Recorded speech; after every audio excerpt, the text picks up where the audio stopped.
Hello les amis, bonjour et bienvenue dans La Voix des Fleurs. On est le 6 juin. 6 juin 2022, ça nous donne une journée 666 si vous faites l'addition des numéros.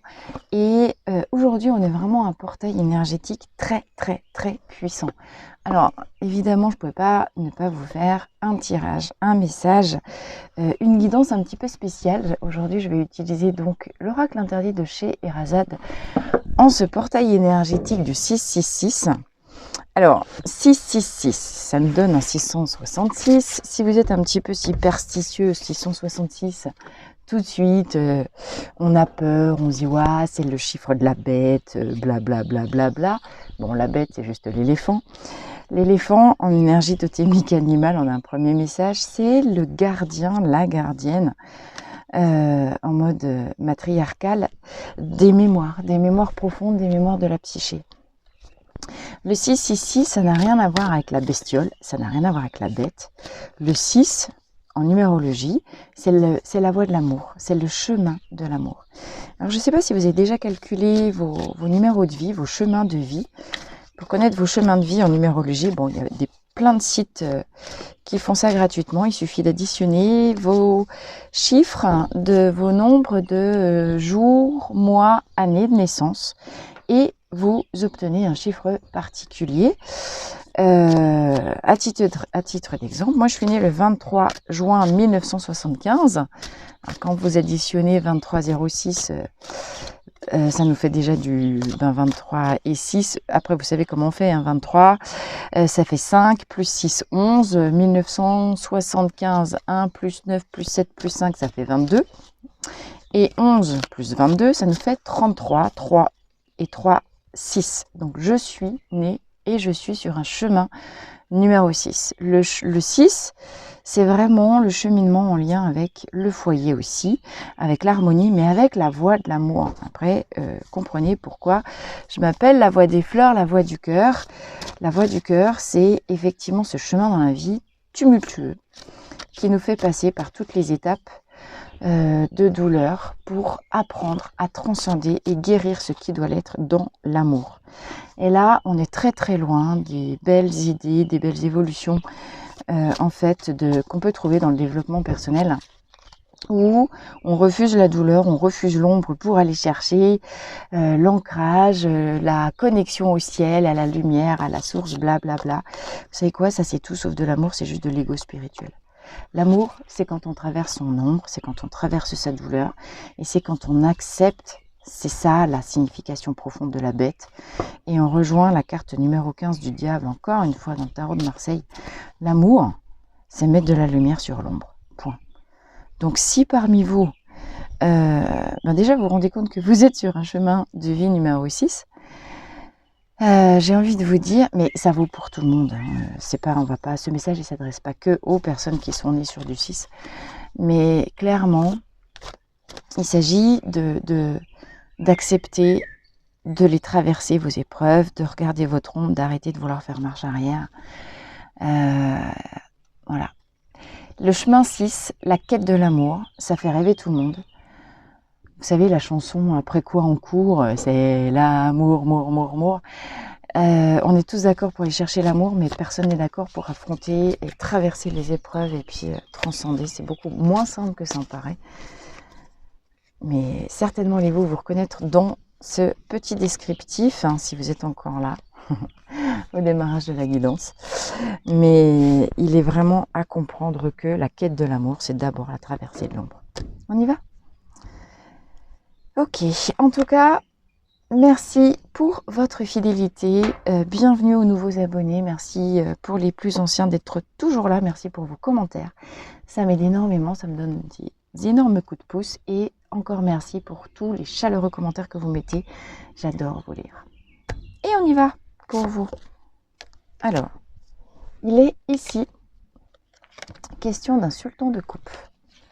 Donc le sultan de coupe nous parle d'un homme, nous parle d'un homme de cœur, nous parle d'un homme. La coupe est renversée quand même, pleine de sang. On est déjà dans cette coupe de sang, on est déjà dans cette quête du Graal. Vous voyez, ça commence exactement en lien avec ça. On est avec cette personne, peut-être qui s'est fourvoyée, peut-être qui a souffert, qui a déjà donné son cœur moult fois, qui a été complètement déçu, certainement peut-être par les quêtes d'amour. Mais pour autant, il baisse pas les bras, il a toujours l'épée à la main. Il devient peut-être un peu plus intransigeant avec l'âge, mais avec les expériences. Mais il a compris cet homme. Alors, ça peut être une femme, évidemment, vous savez que dans l'énergie, il n'y a pas d'identité sexuelle. En tout cas, il a changé sa modalité de chercher l'amour et d'aller à la quête de son Graal. Donc, on est déjà dans exactement ce que je disais. L'amour, c'est pas du sacrifice. L'amour, c'est pas de la fusion. L'amour, ce n'est pas vouloir se reconnaître dans l'autre. L'amour, c'est avec soi d'abord, face à face. Viens par ici ma douleur et toi, tiens-toi bien tranquille. Je vous renvoie encore à ce magnifique poème de Baudelaire. L'amour, c'est regarder sa douleur en face, c'est regarder ses brèches, c'est regarder sa coupe blessée, c'est regarder son sang. Et c'est se relever et dire, bon, on va s'y prendre autrement maintenant. Mais, si je referme mon cœur, la douleur que je ressens dans la poitrine encore est pire que si j'offre mon cœur. Donc, j'ai essayé de refermer, j'ai essayé d'arrêter de chercher l'amour, j'ai essayé des tonnes d'autres chemins. Il n'y a rien à faire. Je me sens irrémédiablement, irrésistiblement, incommensurablement attirée par l'élévation, la quête de ce qui me fait vibrer, la guérison de mes blessures et la lumière à l'intérieur de moi. J'ai longtemps cru que la lumière, je la trouverais dans un couple. J'ai longtemps cru que la lumière, je la trouverais dans celle ou celui que j'aime, dans une polarité yin qui viendrait compléter parce qu'on se regarderait, parce qu'on serait là l'un pour l'autre. Parce que moi, ma générosité, ma force, je la mettrais au service de la lampe dans ses regards. Et j'ai longtemps cru que l'amour, c'était le couple. Aujourd'hui, je me redresse. D'ailleurs, c'est comme si on se regardait, mais on ne se regarde pas vraiment, puisque elle regarde un peu de l'autre côté. Comme si elle me regardait, mais elle détourne les yeux, et moi, je regarde fixement devant moi. Il peut y avoir quelqu'un dans ma vie, il y a eu quelqu'un, il y aura quelqu'un. Mais parce que je suis complète avec moi dans mon cœur, et surtout parce que je sais utiliser la lumière de mes yeux en termes de conscience. J'ouvre les yeux sur la réalité de ce que j'ai traversé. J'ouvre la réalité sur le sens des épreuves, sur ce que la vie voulait me faire comprendre jusqu'à maintenant. Sultan, sultane, j'accède à mon pouvoir supérieur, je prends mon pouvoir, je cesse de l'abandonner, j'ai guéri. J'ai désormais guéri mes blessures de dépendance affective. Je suis prêt aujourd'hui pour un autre départ. Alors certes, qui d'abord me ramènera vers moi, dans mon cœur blessé, sur lequel je mettrai ma propre conscience, et parce que j'unis en moi la polarité guerrière et la polarité réceptive yin, alors se déclenche la loi d'abondance. J'ai longtemps erré sur les chemins de la vie, à cheval, pas à cheval, à terre, en forme ou blessé. Et toute ma vie, j'ai couru et j'ai été en quête. Aujourd'hui, je m'arrête, je me tiens debout,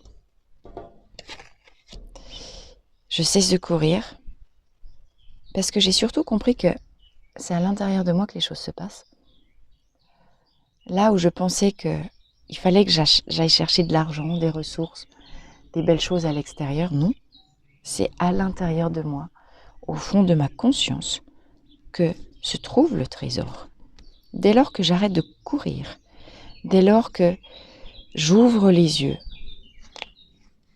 sur le dépassement des illusions de mon mental et de mes fausses croyances, alors je reprends ma force.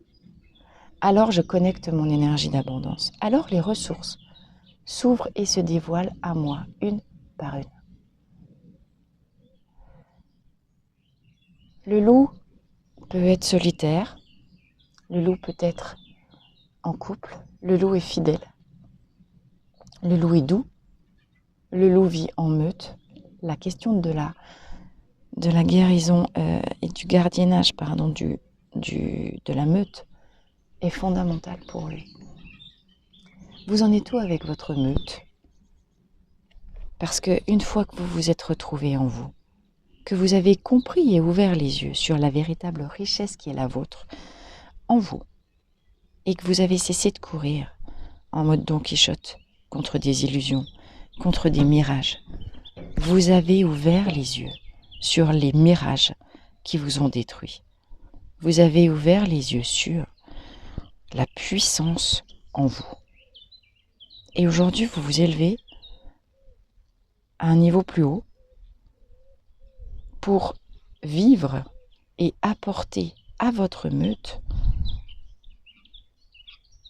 Et cette meute est très symbolique, elle peut être familiale, elle peut être professionnelle, elle peut être sociale. Peu importe. C'est l'épigénétique. L'épigénétique, ça veut dire environnement social, culturel, spirituel. Un groupe de personnes avec les mêmes valeurs que vous défendez, que vous accompagnez. Et qui représente l'ancrage et la nourriture, l'abondance de vos racines qui guident vos pas. Parce que vous revenez sur vous, vous ouvrez les yeux sur la réalité de vos valeurs que vous avez possiblement perdues. Et dans un lieu ressourçant, intériorisé, fermé,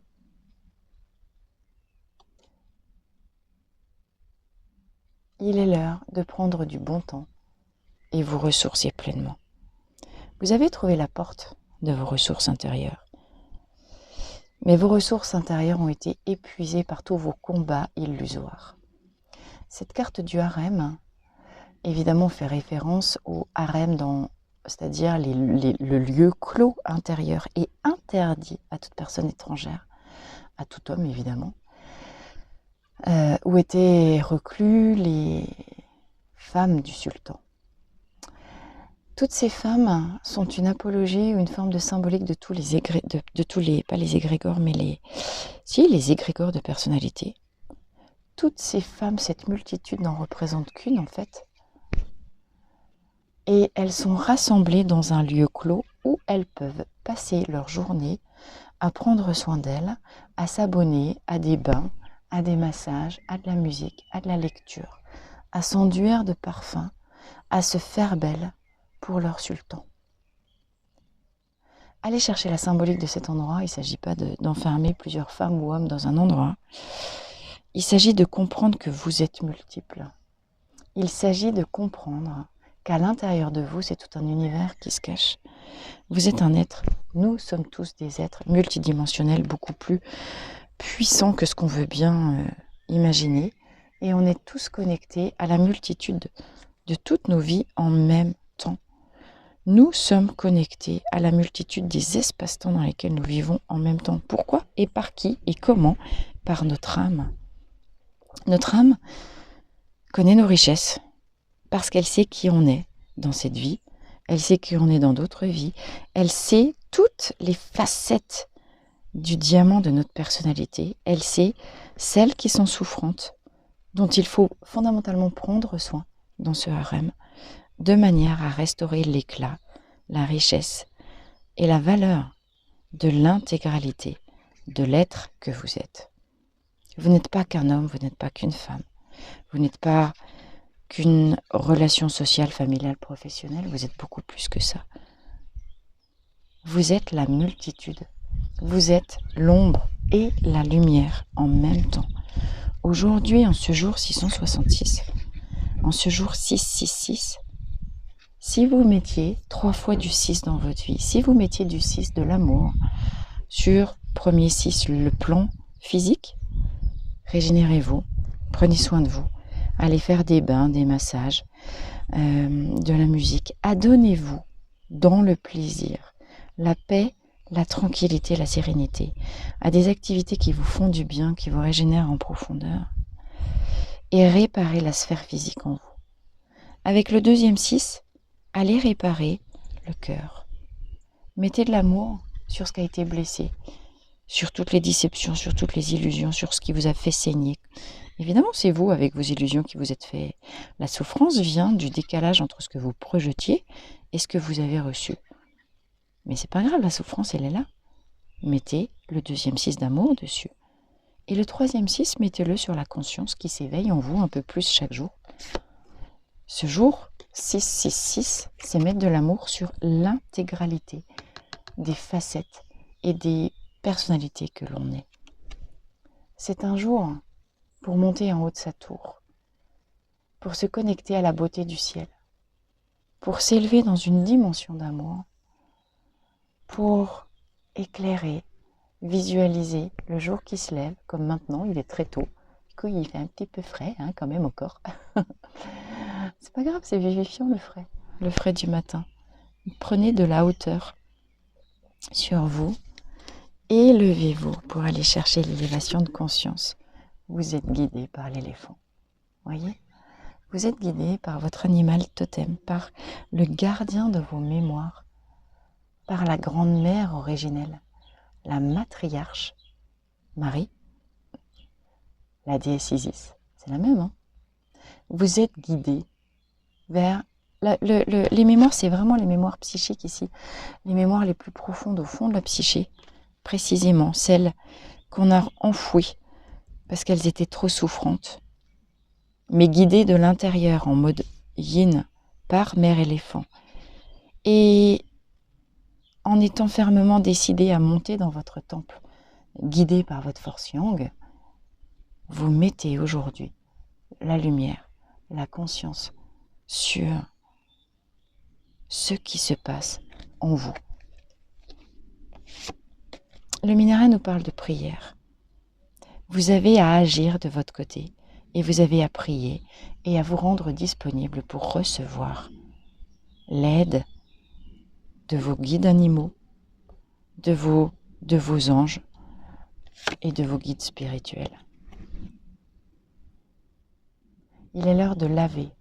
Il est l'heure de ça. Oh, et on a le faucon qui passe au-dessus de nos têtes. Je ne sais pas si vous l'avez vu, mais on a un magnifique faucon qui vient de passer.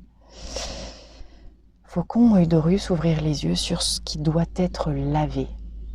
Le lac nous parle de peut-être que vous vous sentez en paix, un état de surface qui est calme, qui est clair, qui est transparent. Qu'en est-il dans les profondeurs de ce lac ? Évidemment que le lac représente votre psyché. Et même si vous pensez avoir déjà fait encore le travail de nettoyage, assurez-vous. Parce que, et demandez à voir, aujourd'hui, vraiment les énergies consisteront à vous faire remonter le fond du lac, la bouse, la vase, à la surface pour mettre de la lumière et de la conscience sur ce qui doit encore être lavé à l'intérieur de vous. Ce qui doit être lavé ne doit pas être combattu. Il n'y a pas besoin de se battre. Vous observez qu'un couple de cygnes vient à votre rencontre. Les cygnes, c'est aussi l'animal. Il y a vraiment beaucoup d'animaux aujourd'hui. Dans les cartes et à l'extérieur, le cygne, c'est vraiment l'animal fidèle par excellence qui reste en couple toute sa vie. La fidélité, l'amour inconditionnel, à l'amour d'âme sœur, de flamme jumelle, si vous êtes concerné, sensible à cette logique-là. On retrouve ici le couple originel. On retrouve le couple originel avec le couple de sultan, c'est le premier couple qui est sorti. On a un couple de loups ici et on a un couple de cygnes. Elle ne se bat pas contre l'amour, cette femme. Elle est nue, elle est pure, elle est purifiée, elle est pleine d'espoir, elle est connectée à sa sphère émotionnelle avec les pieds dans l'eau. Et ce qui l'intéresse, c'est regarder en elle le couple originel, parce qu'elle sait que ce couple-là va se manifester très prochainement, si ce n'est pas déjà fait, dans son existence. Elle est guidée. Elle est guidée. Elle est vraiment guidée. On arrive avec ce jour, aujourd'hui tout bascule. Aujourd'hui tout bascule. Pourquoi ? Parce qu'on arrête de lutter ou parce que c'est la dernière lutte. En mode c'est la lutte finale, blablabla. Le 7 d'épée nous parle de la fin de nos conflits intérieurs, de la fin de notre chaos. Il nous parle de « on n'a plus envie de lutter comme on l'a fait jusqu'à maintenant, on est fatigué ». On aspire à de la douceur, on aspire à de la pureté, on aspire à intégrer en soi la force du loup, mais on comprend quand même aussi que cette force et cette puissance, on les a acquises, par nos combats, par tout ce qui nous a blessés. Toujours, encore une fois, ce qui ne nous tue pas nous rend plus forts. Mais aujourd'hui, c'est l'heure de rengainer les épées et raccrocher les épées au porte-épée, là, dans le placard. Il y en a marre. L'amour, c'est pas la lutte. L'amour, c'est regarder ce qui a besoin d'être purifié. L'amour, c'est prendre de la hauteur, c'est se laisser guider. Et l'amour, c'est accepter de transcender la douleur. L'amour, c'est réunir les trois plans de son être. Aujourd'hui est un jour alchimique, particulier. Parce que l'amour, c'est la guérison par la douceur, par la conscience. C'est la guérison de la colère, c'est la guérison du découragement, c'est le fait d'abandonner et de dépasser nos émotions négatives, culpabilité, colère, ressentiment, découragement, etc. pour aller chercher des sentiments de paix, de pureté, d'élévation, et surtout la paix tranquille, la fluidité. C'est faire la paix avec les trois plans de son être, comprendre que de notre multitude naît notre unité. Oui, il y a des parties qui combattent en nous-mêmes. Oui, il y a encore des mémoires de lutte. Oui, il y a tout un tas d'endroits où on a encore envie de s'acharner pour préserver et ce qu'on croit nous appartenir, ce qu'on croit avoir construit par la force et la sueur de nos combats, de nos bras, de nos muscles, etc. Mais est-ce seulement si vrai? Qu'apportera-t-on avec nous dans la tombe? La seule chose qui ne disparaît pas à notre mort, c'est notre élévation de conscience et notre fréquence vibratoire parce que elle est dans notre âme. Notre âme repart dans la lumière, le corps vient nourrir les pissenlits. Notre vibration repart avec nous de l'autre côté. Occupez-vous de nourrir votre vibration. Occupez-vous de vous élever dans la lumière plutôt que en acceptant de traverser les douleurs et les combats. Plutôt que de vous battre ici pour des questions futiles. Voilà. Mettez la sagesse au service de l'unité de l'âme. Mettez la conscience par-dessus les combats. On a 2 7. Le 7, c'est aussi le chiffre de la perfection, c'est le chiffre du 7e jour. 7e jour, Dieu vit que cela était parfait, il était un petit peu fatigué et il est monté dans son hamac et il s'est reposé. Le 7 de conscience doit l'emporter sur le 7 de combat. C'est la sagesse, la conscience, la lumière qui l'emporte. Ce qui est important de comprendre, c'est que ça ne veut pas dire, même si vous aspirez à être dans la paix, la sérénité en permanence, il y aura des moments, les raccrochez pas trop loin, fermez pas à double tour ou ne la jetez pas votre épée, parce qu'il faudra toujours. C'est la loi de la dualité et c'est ça l'acceptation aussi. Même si vous voulez de la lumière et vous voulez de la paix, il y aura toujours des moments où vous aurez besoin de venir vous connecter en conscience à votre puissance intérieure pour faire respecter vos droits et vos limites. D'accord? Le sultan de cœur, c'est quand même un sultan, c'est d'abord un guerrier. Les guerriers de la lumière, je vous renvoie au manuel, à la lecture du livre de Paulo Coelho, Manuel à l'usage des guerriers de la lumière. Être un guerrier de la lumière, c'est avoir suffisamment combattu pour comprendre le côté vain de certains combats, mais le côté nécessaire d'autres combats qui visent à préserver votre intégrité et ceux de la lumière. Mettez de la conscience sur les combats qui sont les vôtres. Il y en a certains qui doivent être dépassés et d'autres qui doivent perdurer. La rose marine nous raconte cette histoire d'un jeune chevalier très fort, d'une intégrité, voyez, souverain avec le lion, dont le père était très très très malade et sur le point de mourir. Et la légende disait qu'un riche marchand possédait dans sa maison une rose bleue qui était seule capable de guérir le vieil homme. Et le vieil homme a dit à son fils, va dans cette maison, procure-toi cette rose bleue et rapporte-la moi pour que je puisse guérir. Et le jeune homme rentre par effraction dans la maison et trouve la rose bleue, il l'enlève, elle était dans un socle de verre, il l'enlève, mais à ce moment-là, la jeune fille de la maison entre dans la pièce et voit le guerrier. Et il tombe évidemment fou amoureux. Elle lui fait comprendre qu'il ne peut pas voler la rose bleue, parce que sinon, ben voilà, il y aurait tout un tas de conséquences, il serait un voleur et puis leur amour ne pourrait pas survivre. Et il est face à un cruel dilemme, il est face à un choix. Est-ce qu'il choisit l'amour pour la jeune fille? Est-ce qu'il choisit la vie de son père?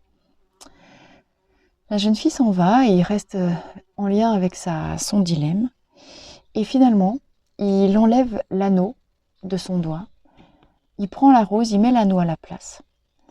Signe de promesse et d'engagement que je prends la rose pour aller sauver mon père, mais je reviendrai après. L'engagement ici est total. Et bien évidemment, le vieil homme est sauvé. Et dès que le vieil homme est sauvé, le jeune homme rapporte la rose, retrouve la jeune fille et l'épouse. D'accord ? Et ils vécurent heureux toute leur vie. Qu'est-ce que ça nous dit? Ça nous dit simplement que, bien sûr qu'il y aura toujours des choix. Comment faites-vous vos choix? Comment mettez-vous de la conscience sur les priorités? Et encore une fois, ce que vous avez à trancher. Un choix, c'est une décision qui se tranche, soit en conscience, soit par impulsivité. Ici, le choix, il est fait de manière consciente, éclairée et totalement engagée. La vie est en train de vous dire en ce jour particulier, vous avez fait un choix au moment de votre incarnation qui est celui d'une voie que vous avez à suivre dans cette vie. Et aujourd'hui, peut-être que vous avez encore certains combats à mener, mais n'oubliez pas ce pourquoi vous êtes engagé. Restez fidèles, intransigeants à vos valeurs, à vos combats et à l'amour. L'amour, ici il s'agit bien d'amour. L'amour d'un fils pour son père, l'amour d'un jeune homme pour la jeune fille qu'il a épousée et l'amour du jeune homme pour lui-même. Vous voyez, on retrouve le 3. Parce que il est hors de question pour ce jeune homme de se trahir lui-même, de transiger par rapport aux engagements. Le premier engagement qu'il avait pris, c'était celui de son père, et il respecte le premier engagement. Et le deuxième, c'est celui pour la jeune fille. Jamais il ne se trahit, jamais il ne se ment, il ne ment pas aux autres. Cette personne a réussi à aligner les 3 plans de son être, le je pense, je dis et je fais, l'alignement total. Il est question aujourd'hui d'être clair avec votre alignement. Et c'est l'été. L'été nous parle de forte lumière, l'été nous parle de la saison du solstice. L'été nous parle de désir et de feu brûlant. Et l'été nous parle de maintenant, puisque en tout cas dans quelques jours, on sera au premier jour de l'été.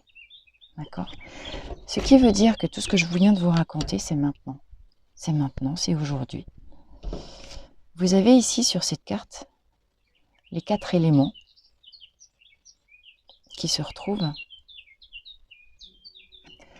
On a l'eau avec le lac, on a la terre avec le nénuphar qui puise ses racines. Et encore une fois, le lac ici, on retrouve les plus beaux nénuphars. Vous connaissez la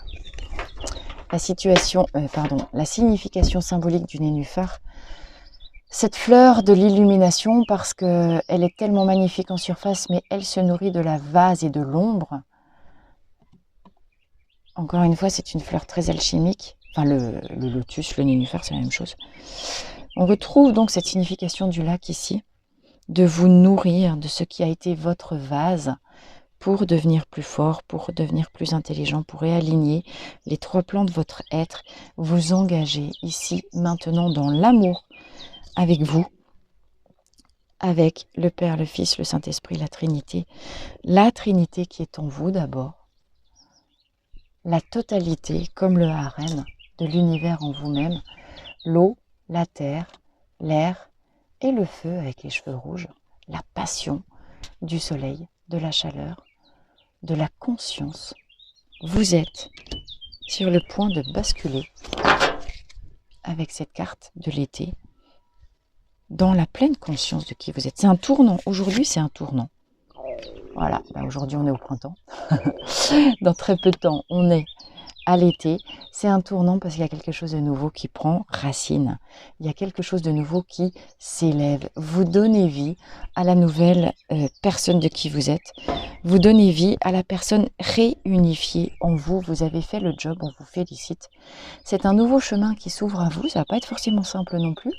On se dit, ouais, ça y est, je suis arrivée au sommet de ma montagne, j'ai atteint ma propre unité, super, ce coup-ci, ça va être chouette. Ça va être à la fois plus simple et plus complexe. Pourquoi? Parce que n'oubliez pas que quand vous êtes là de lumière, vous atterrissez ça d'ombre, quand vous êtes là, vous atterrissez ça. Les épreuves que vous allez attirer à vous et qui sont nécessaires pour toujours vous faire avancer et évoluer seront de plus en plus fortes. Mais comme vous êtes de plus en plus alignés, clair avec vos engagements, conscient de votre puissance intérieure, vous allez toujours maintenant trouver les solutions de plus en plus vite, trancher ce qui doit l'être et décider de ne vous focaliser que sur vos priorités. Arrêtez de vous travestir, arrêtez de vouloir faire plaisir à des gens qui n'en valent pas la peine. Prendre du temps pour vous ressourcer.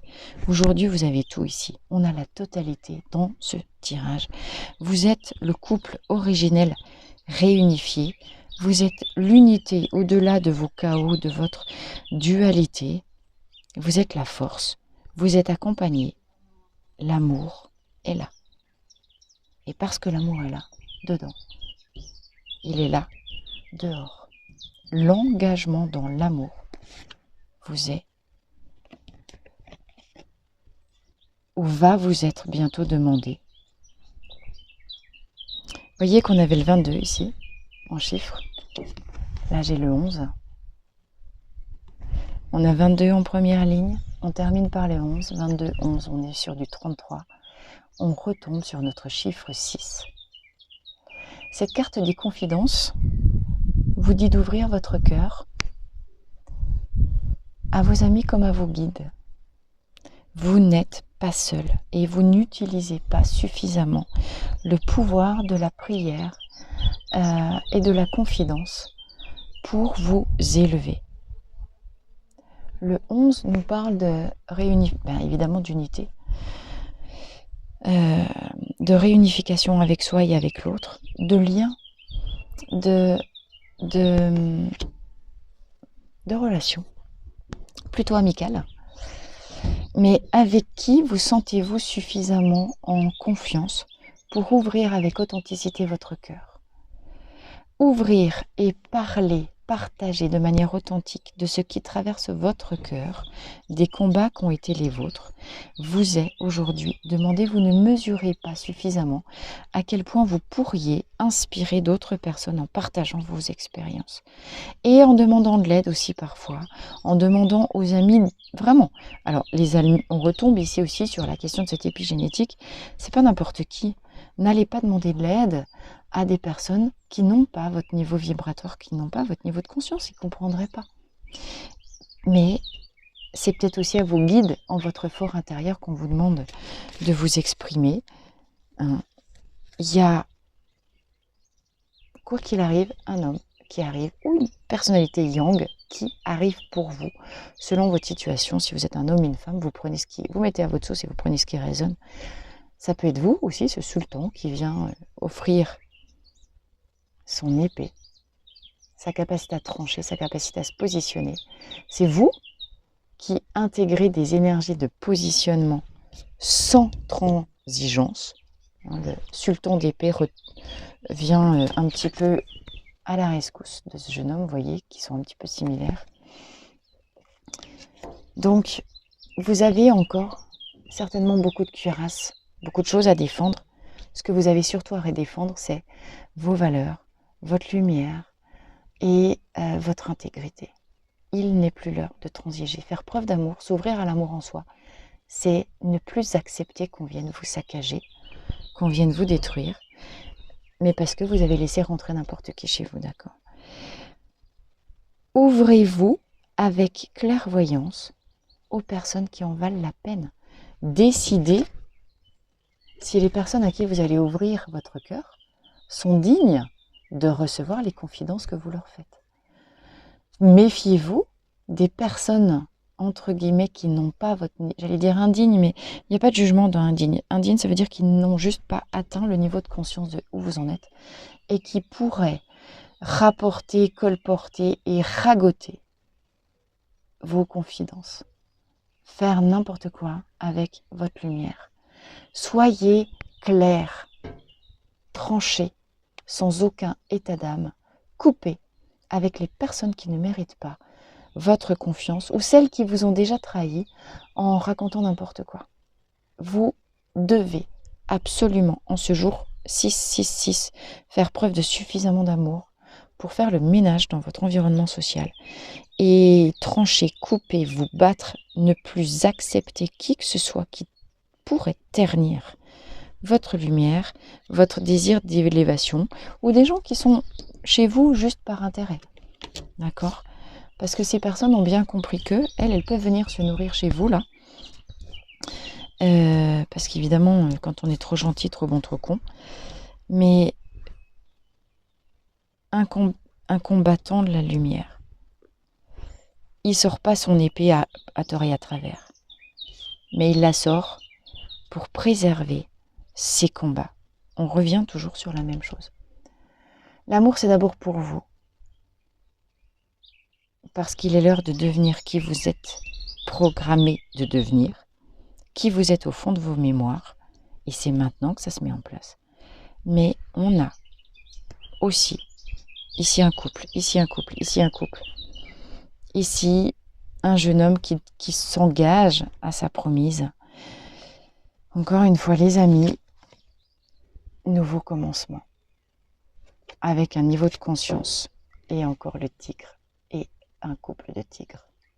Rugissez de force, de puissance, de plaisir, de désir.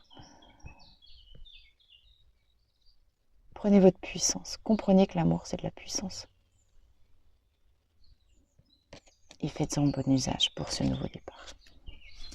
Eh bien, écoutez, voilà pour ce tirage qui était encore une fois très fort, très puissant. À l'occasion de ce jour si particulier, 666, j'ai vraiment envie de vous dire, la belle est la bête. La belle est la bête. Bon, là, j'ai pas le couple. Là, j'ai encore le couple ici. La belle et la bête à chaque fois.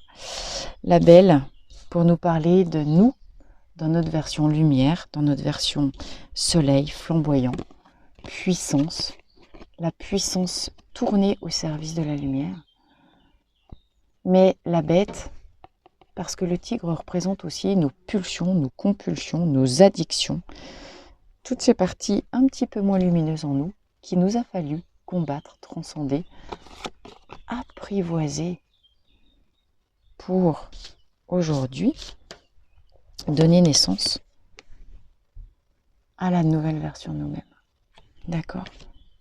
La belle et la bête. Je vous renvoie au dessin animé. C'est un grand classique, mais c'est quand même exactement ça. Comment?